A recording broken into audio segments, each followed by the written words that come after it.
Good afternoon student. आज इतिहास का पाठ संख्या 3 हिटलर का उदय के बारे में हम लोग देखेंगे। चूँकि ये पाठ थोड़ा बड़ा है तो 2 दिनों में आपका कवर हो पाएगा। हिटलर जर्मनी का एक तानाशाह था।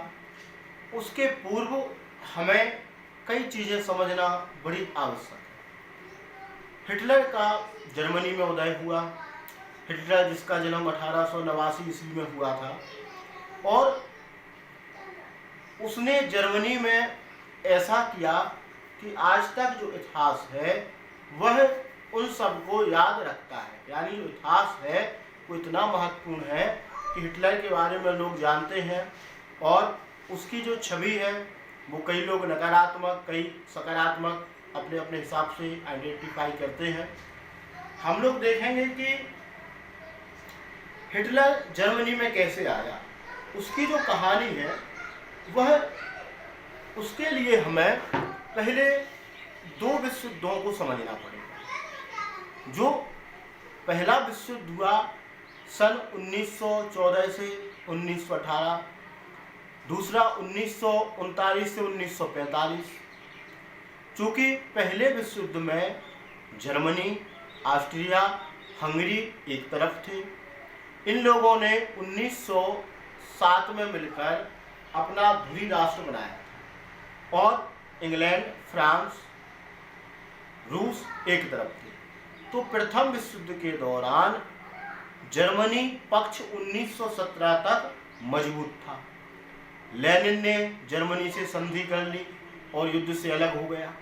तभी 1917 में अमेरिका मैदान में आता है और प्रथम विश्व युद्ध में जो जर्मनी जीत रहा था उसके लिए हार का सामना करना होता है और जीतते जीतते जर्मनी युद्ध हार जाता है। अब 1918 के बाद मित्र राष्ट्र क्या करते हैं कि जर्मनी पर प्रथम विश्व युद्ध का संपूर्ण जवाबदेही थोपते हैं। उस पर 20 अरब पाउंड का जुर्माना लगाते हैं।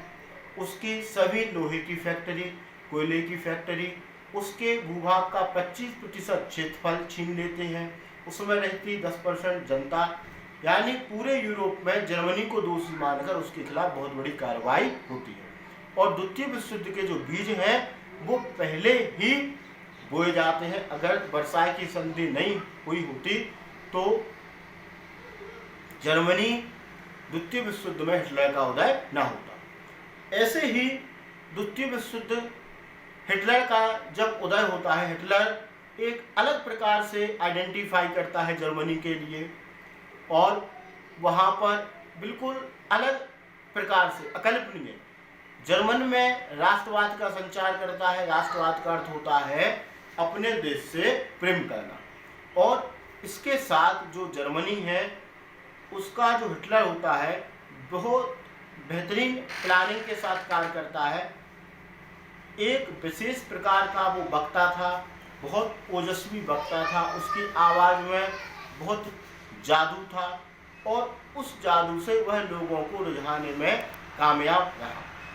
बहुत ही जो हम हिंदुओं का बड़ा अच्छा चिन्ह है स्वास्तिक, वह उसके लाल झंडे पर बना रहता था।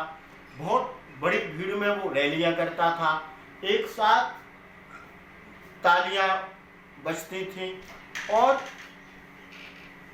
उन तालियों में वह जर्मन को एक कर चुका था। उसने कहा था कि हमारा जो शासन है वह समुद्र की सीमाओं पर है, समुद्र की लहरों पर हम शासन करेंगे।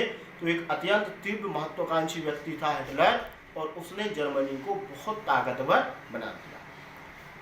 आते आते जो जर्मनी के लोग थे वह भी उसकी बातों में यकीन करने लगे क्योंकि उसने कहा था कि प्रथम विश्व युद्ध की हार का बदला वह मित्र राष्ट्रों से लेगा और उनके लिए बहुत गंभीर हार उपलब्ध कराएगा।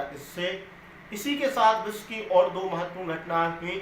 जापान एक नई महाशक्ति के रूप में उभर रहा। जापान का जो सैनिकवाद था, हर घर से एक सैनिक होना अनिवार्य था। वहाँ से जापान जो था वह निकल रहा था। तो जापान जो था वह उभर रहा था। ऐसे ही इटली में, अब चूँकि इटली की कहानी अपनी बड़ी रुचिकर है, इटली प्रथम विश्व युद्ध के दौरान जर्मनी के पक्ष में था, लेकिन जब युद्ध हुआ तो वो ना जर्मनी की तरफ से युद्ध लड़ पाया और ना मित्र राष्ट्रों की तरफ से। अंत में मित्र राष्ट्रों के लालच में आकर इटली आ गया और मित्र राष्ट्र की तरफ से वह युद्ध लड़ा।